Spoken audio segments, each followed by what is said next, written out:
Hello, everyone. Thanks for tuning into the channel, and if you're new here, a warm welcome to the community. Today, we have something incredibly exciting planned for you, so make yourself comfortable, grab a snack, and enjoy the experience. We're going to explore the talking drum, a West African story, and believe me, you'll want to stay till the end.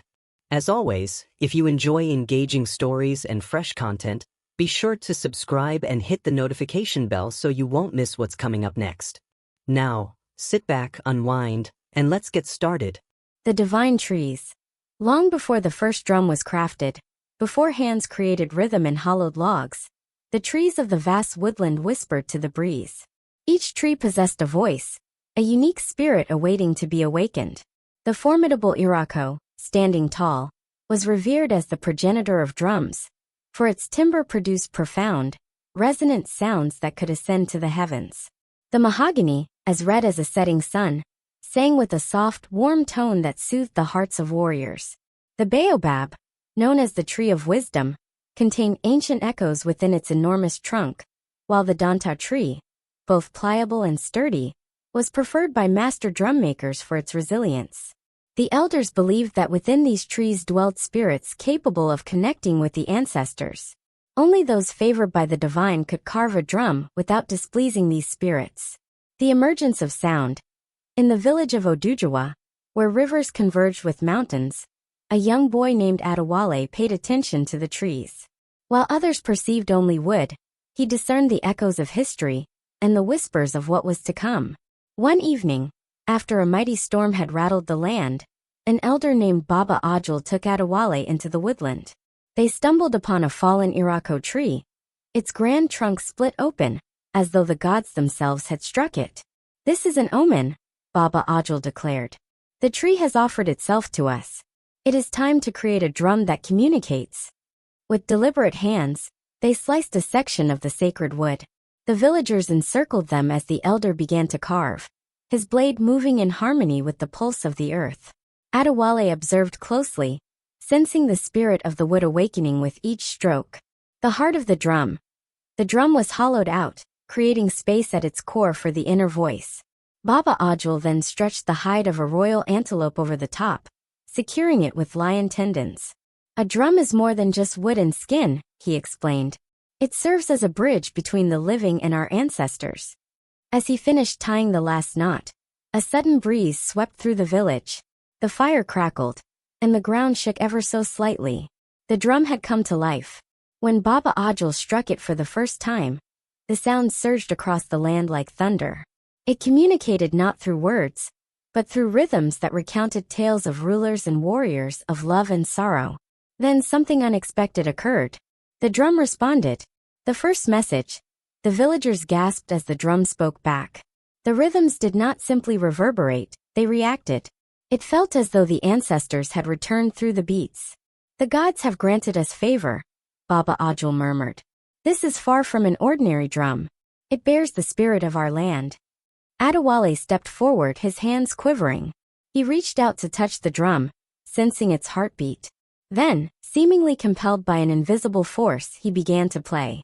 The drum foretold of an impending storm, not of rain but of war.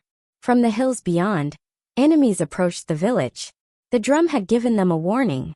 The drums of war. As the warriors of Odujawa readied themselves for combat, the talking drum became their guide. Its rhythms indicated when to charge and when to fall back. The enemy, unaware of the drum's language, fell into disarray. With each strike, the drum appeared to summon unseen forces. The wind howled, and the trees swayed as if they were dancing to a martial rhythm. The warriors of Odujawa fought valiantly, their spirits lifted by the drum's voice. By dawn, the enemy had retreated, their morale shattered by the unseen power that aided the village. The talking drum had secured their victory. The prophecy. Following the conflict, the elders of the village convened. "This drum is both a gift and a weighty obligation," Baba Ajul expressed. "It must never be entrusted to the undeserving." That night, while Adewale slept, he envisioned a faraway land where the drum lay in silence, taken from its rightful owners. He saw individuals with fair skin, claiming the sacred drum, as they traveled over vast oceans. Upon waking, A sense of heaviness filled his heart. He understood that the drum's journey was only beginning. The journey of echoes. The stolen voice. The vision lingered ominously in Adewale's mind. He perceived outsiders with light skin, their vessels resembling enormous floating hills at sea, their fingers clutching the sacred drum, as if it were a mere bauble. He felt the burden of fate upon him. One evening, a merchant from afar made his way to Odujawa. He bore a sly grin and gluttonous eyes. "I've come to hear tales of the drum that speaks," he remarked. The elders refused his request. "That drum is not for sale," insisted Baba Ajul. However, the merchant wasn't alone. That night, concealed by darkness, his men sneaked into the holy grove. They overpowered the watchful guards and absconded with the talking drum, disappearing into the night like phantoms of calamity. The call of the ancestors. The subsequent morning, the village awoke to an unbearable quiet. The drum was missing. Sorrow engulfed Odujawa like a plague. Without the drum, the voices of the ancestors diminished, leaving the land feeling empty. Adewale sank to his knees, his heart racing. The drum had selected him, and now it was gone. But then, a breeze rustled through the foliage, carrying a faint echo of a rhythm. The drum was summoning him. Baba Ajul placed his hand on Adewale's shoulder. "You must embark, Adewale. Follow the sound. Restore the voice of our people." Across the great waters, with a small group of warriors, Adewale followed the trail of the thieves to the coast. There, he spotted the enormous ships with sails resembling the wings of giant birds. He noticed the stolen drum being lifted aboard, its sacred essence overlooked by those who failed to grasp its significance.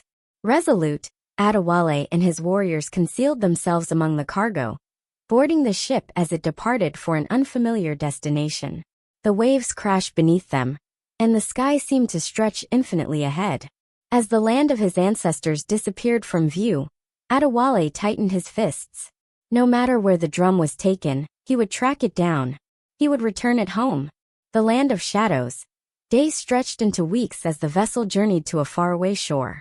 Upon their arrival, Adewale beheld a land unlike any he had encountered before.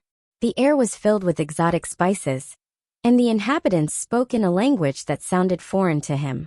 The talking drum had been transported to the palace of a foreign monarch, a ruler who hoarded treasures from around the globe. It rested in a magnificent hall, surrounded by gold and jewels, yet remained silent. It did not communicate as it had with the people of Odujawa. Adewale understood what was required. The drum was not intended to be a mere trophy. It was meant to be heard, and he would ensure that its voice would not be muted again. The awakening of the drum. The silent prison. The grand hall overflowed with riches, but none sparkled as brightly as the talking drum. However, despite its prominence, the drum remained quiet. It had been taken from the land that nurtured it, its spirit imprisoned like a captured bird. Adewale found himself amidst the foreign nobility, observing them as they admired the drum without comprehending its essence. He realized that merely reclaiming it would not suffice. If the drum did not resonate, it would never be truly liberated. That evening, he knelt before it and placed his hands on its wooden surface. "I can hear you," he murmured. "You are not lost. You are not alone." A subtle tremor coursed through the drum, akin to a heartbeat stirring from a profound slumber. The pulse of the earth. Adewale understood that the drum had been detached from the soil that bestowed it with strength. To bring it back to life, he needed to reconnect it to its origins. But how could he achieve this? The foreign king hosted a grand festival, where musicians showcased instruments from various regions. Adewale recognized an opportunity. He stepped forward and addressed the crowd in the language he had learned from the traders. "Allow me to play this drum," he declared. "I will reveal its true voice." The courtiers erupted in laughter, yet the king, intrigued, permitted it. Adewale took a deep breath, rested his hands on the drum, and started to play. Initially the sound was faint, but then, he closed his eyes and envisioned Odujawa, encompassing the forests, the rivers, and the ancestors who listened. He unleashed the beats of his homeland, the sacred rhythms handed down through the ages.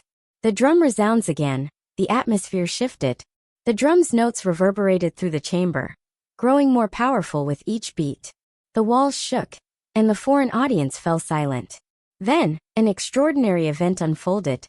The drum began to respond, not merely as a musical instrument but as a voice.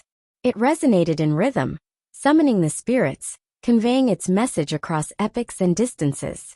In Odujawa, the elders raised their heads from their fires. The wind carried the drum's voice back to them. The ancestors had come home. The king's epiphany, the foreign king, deeply touched by the drum's power, rose from his throne. He had amassed treasures from around the globe, but none had communicated in such a manner. "This drum is not meant for my court," he stated. "It rightfully belongs to the land that nurtured it." He turned to Adewale. "Return it to where it can express its true melody." Tears welled in Adewale's eyes. He had not needed to take the drum. He had only needed to remind the world of its significance. The journey home. With the drum safely stowed, Adewale and his warriors traversed the vast waters back home. As they approached the coastline of Odujawa, they began to play the drum, allowing its sound to proclaim their arrival. The village congregated, filled with happiness. The drum was back, bringing with it the essence of their ancestors. Baba Ajul enveloped Adewale in a warm embrace. "You haven't just returned the drum. You've restored our bond with the past."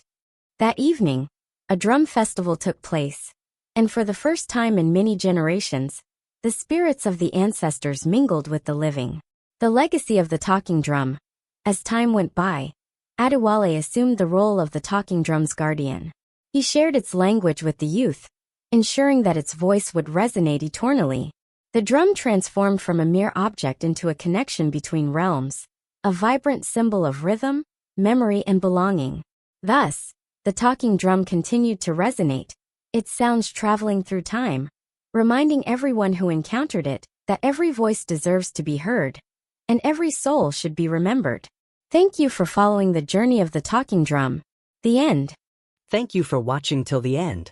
If you found this video helpful and enjoyable, please remember to hit the like button as it really supports the channel.